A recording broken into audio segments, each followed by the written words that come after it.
All right, let's dive into the animal kingdom. We're talking about a world so massive it includes everything from the simplest little sponge all the way up to, well, us. And we're going to figure out the one simple question that splits this entire kingdom and nearly 1.5 million species right down the middle. So, just how big are we talking? Well, so far, scientists have found and named about 1.5 million animal species, and they're discovering new ones all the time. I mean, try to picture a library with 1.5 million unique books. How in the world do you even start to organize all that? And that really gets to the heart of it, doesn't it? With this incredible, mind-boggling diversity, how do we even begin to organize it all?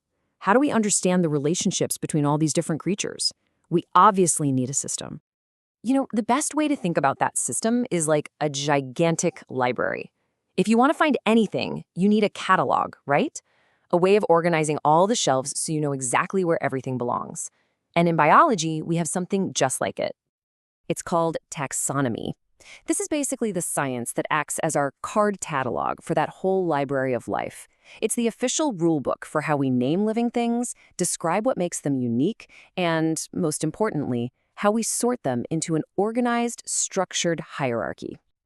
And the guy who pretty much wrote this rule book was Carlos Linnaeus. You can think of him as the head librarian of life.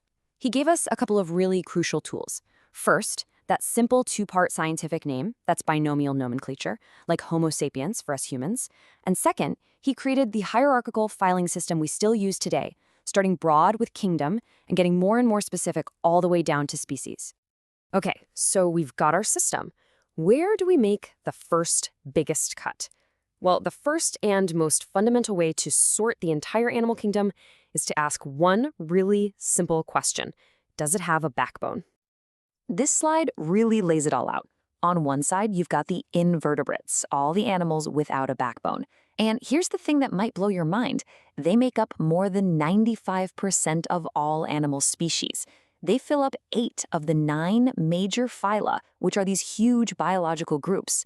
Then, on the other side, you have the vertebrates, animals with a backbone. And they all fit into just one phylum, Chordata. So if you really want to understand the animal kingdom, you've got to start with the invertebrates. So let's do that. Let's take a quick tour through those 8 major phyla, and we'll focus on what their cool names actually tell us about them. First up, we have Porifera. The name literally means pore bearer.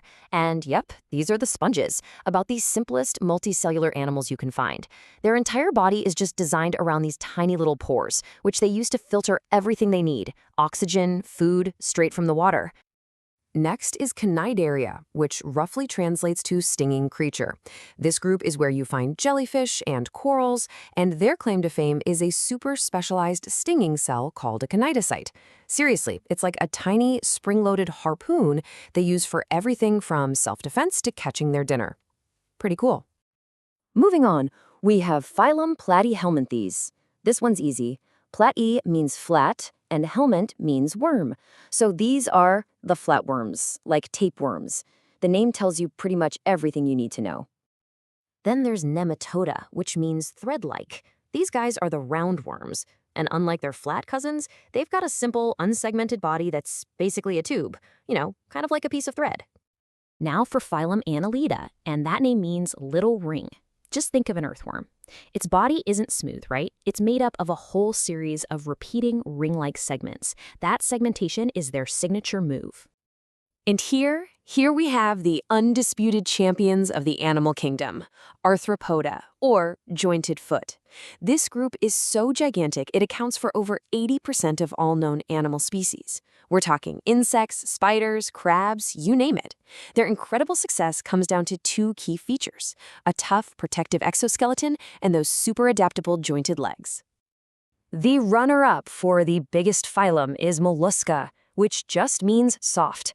This group is incredibly diverse. It includes everything from snails and clams all the way to giant squids and octopuses. Their defining feature is that soft body, which, as we know, is often, but not always, protected by a hard shell. Okay, our last invertebrate stop is Echinodermata, which means spiny skin. These are all marine animals like starfish and sea urchins. Their name comes from that bumpy or spiny outer layer. And get this, they move around using a totally unique water-powered hydraulic system. All right, so we've made it through all 8 of the spineless phyla. Now it's time to turn to the final one, the one we belong to, phylum Chordata.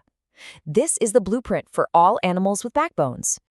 But here's a really interesting little detail. It turns out that not all chordates are actually vertebrates. The phylum is split into 3 smaller groups.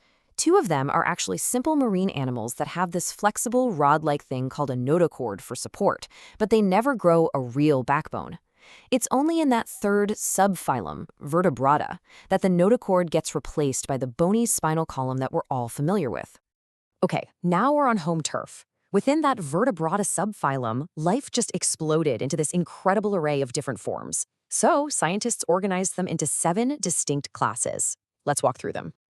You can really think of this as the story of life's incredible journey from the water onto land. It all starts in the ocean with the most ancient jawless fish, followed by fish with cartilage skeletons like sharks, and then the huge group of bony fish. From there, life takes a giant leap ashore with the amphibians, which then eventually give rise to reptiles, birds, and finally, mammals. So, what makes these last 3 big land-dwelling groups so unique? Well, reptiles are defined by their dry, scaly skin and they're cold-blooded. Birds, or aves, are set apart by their feathers, they're warm-blooded, and they have these amazing adaptations for flight, like super light hollow bones. And finally, mammals, that's us, we're defined by having hair or fur, and most importantly, producing milk to feed our young. So, wow, we've just raced through the entire animal kingdom, from sponges all the way to humans. It's a lot, which leads to a pretty good question. Why do we do all this? Why does this whole elaborate system of classification actually matter? It matters because this system is so much more than just a long list of names. It is the catalog for the entire library of life. It's a roadmap that shows us the deep, branching evolutionary story that connects every single creature. It allows us to see not just what an animal is, but how it's related to everything else on this planet. And that leaves us with one last, really exciting thought. We have only discovered a tiny fraction of the species on Earth, so as we explore deeper oceans and more remote jungles, what incredible new creatures are just waiting out there to be found? And what new branches will they force us to add to our ever-growing tree of life?